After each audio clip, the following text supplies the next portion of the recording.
नमस्कार, मैं परविंदर कौर। तो फैक्ट टाइम में आप सबका बहुत स्वागत है।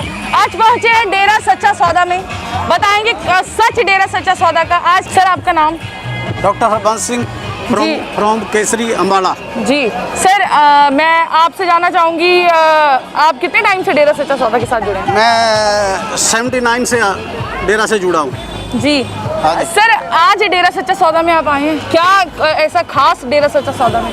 आज का जो दिन है वो डेरा सच्चा सौदा की साथ संगत के लिए एक महान परोपकार दिवस है कि आज के दिन कुल मालिक परमपिता परमात्मा हम सब रूहों के लिए शाह सतनाम बन के इस दुनिया में आया जी, जिन्होंने समाज की हर बुराई को दूर करके भाईचारा सिखाया और बुराइयों से हटा करके हमको सच से जोड़ा।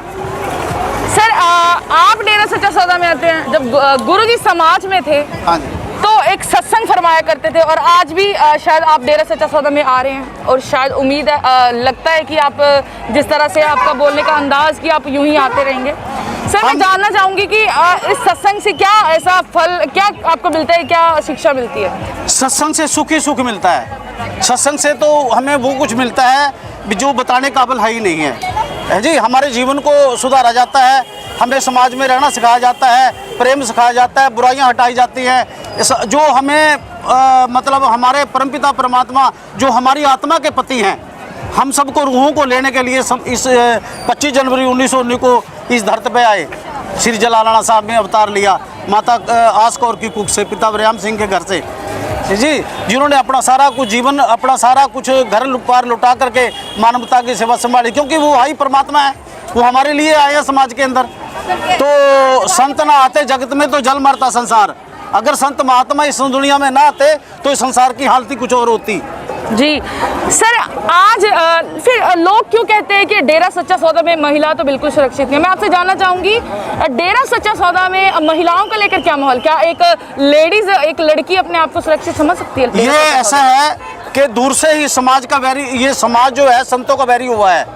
जितना सुरक्षित यहाँ है बहन बेटियाँ, यहाँ की पढ़ाई जो है ना, पहला ही पाठ यहाँ यही है कि अपनी जो बेटी है सबको अपनी बेटी समझो, अपनी बड़ी उम्र की अपनी माँ बहन समझो, तो यही तो सिखाया जाता है। तो समाज तो जो है हमेशा ही बुराई जो है वो हमेशा ही संतों के खिलाफ रही है, लेकिन उससे संतों का बिगड़ने वाला कुछ नहीं है। संतों का कोई कुछ नहीं बिगाड़ सकता। संत तो निरोल एक खुदा पावर लेकर आते हैं, वो किसी के भरोसे नहीं होते जी। हाँ जी सर फिर वो गुरुजी पर इल्जाम किस बुनियाद पे लगाएंगे, क्यों लगाएंगे वो? ये तो लगते ही रहते हैं संतों पर इल्जाम। ये कोई नई बात नहीं है, पीछे भी लगाया है। गुरु नानक देव जी को पत्थर मारे लोगों ने, गुरु गोबिंद सिंह जी को के साथ क्या नहीं किया, रविदास के साथ क्या नहीं किया, कबीर साहब के साथ क्या नहीं किया। तो हमेशा ही संतों का बैरियर जगत रहा है, हमेशा ही विरोध किया संतों का जी। सर एक संत एक फकीर हैं, तो एक फकीर का काम होता है कि सत्संग फरमाना या लोगों को ज्ञान बांटना, पर गुरुजी ने एक अलग ही राह चुनी, एक मूवीज बनानी उन्होंने शुरू की। क्या मकसद, क्यों? ये समाज की मांग है, ये समाज जो चल रहा है ना, ये इसी चीज की मांग कर रहा है। गुरुजी ने तो संदेश देना है, फिल्मों के रास्ते मानवता को सच्चा संदेश दिया जा रहा है जी। तो बुराइयां हटाई जा रही हैं, तो इसको नौजवान पीढ़ी को अपने साथ जोड़ा जा रहा है, क्योंकि नौजवान पीढ़ी इन फिल्मों को ही पसंद करते हैं, इसलिए गुरुजी ने फिल्म बनाई है। गुरुजी ने फिल्म में कोई बुराई नहीं है, ये फिल्म तो सच्चाई है, हमें तो उससे ज्ञान मिला है जी। उससे ऐसा ज्ञान मिल रहा है कि जिसको हम बताने के काबिल ही नहीं है, जिसको लोग अपना करके अपने जीवन को सफल बना रहे हैं जी। और सर एक चीज़ और मैं आपसे जानना चाहूँगी। हाँ जी।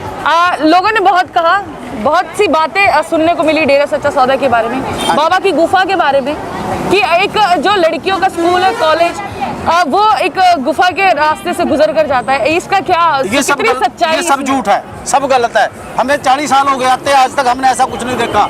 हमने तो गुरुजी से सच्चाई देखी है, बुराई तो यहाँ को देखी नहीं आज तक। और वो हमेशा अपनी बेटियां बनाते हैं, जैसे उनका पहला पाठ है पहला कि जो सच्चा सौदा को अपनाएगा, डेरा सच्चा सौदा में आएगा, उसको सबसे पहले मांस शराब छोड़ना पड़ेगा, और पराई बेटी को अपनी बेटी समझना पड़ेगा, पराई माँ को अपनी माँ समझना पड़ेगा। तो ये बुराइयां इनके ऊपर लग कैसे सकती हैं, जब इनका पाठ ही यही है, सबसे पहला चैप्टर यही है कि ये अपनी बेटियां हैं, तो इनके ऊपर गुरुजी पर कैसा उपदेश लगाया, ये आरोप लगाया जाता है। ये सब गलत है।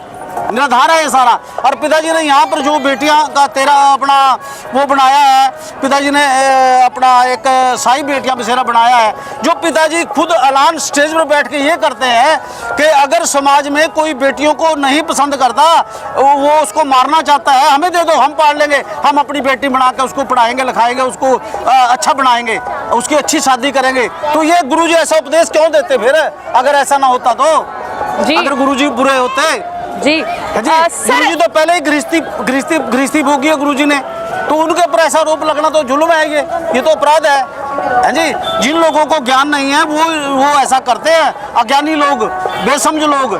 क्योंकि संत लिखा है, निंदा भली किसी की नाही, मन मुख मुग्ध करन, मुंह काढ़े तीन निंद का नरके घोर पवन। वो तो नरकों में जाने वाले काम कर रहे हैं लोग।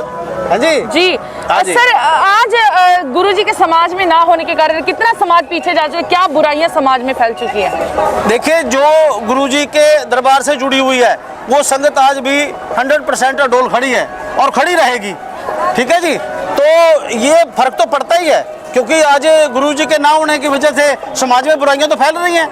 जो यहाँ डेरा सच्चा सौदा से जुड़े नहीं हैं वो समाज में बुराइयां ही कर रहे हैं जी।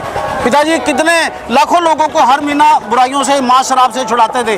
आज उपदेश देने वाला कोई है नहीं, हर जगह इन चीज़ों का बोलबाला है। जबकि हमारे धर्म में कहीं भी ये करने की इजाज़त नहीं दी, अंडा मांस खाने की इजाज़त नहीं है, शराब पीने की इजाज़त नहीं है, बुरे कर्म करने की इजाज़त नहीं है। तो फिर गुरुजी तो यही कहते हैं, जब हमारा धर्म, हमारा समाज इन बुराइयों को छुड़ाता है, हमारे संत महात्मा, तो हम ये बुराइयाँ क्यों करते हैं जी। ये तो निराधार आरोप लगाया गुरुजी के ऊपर।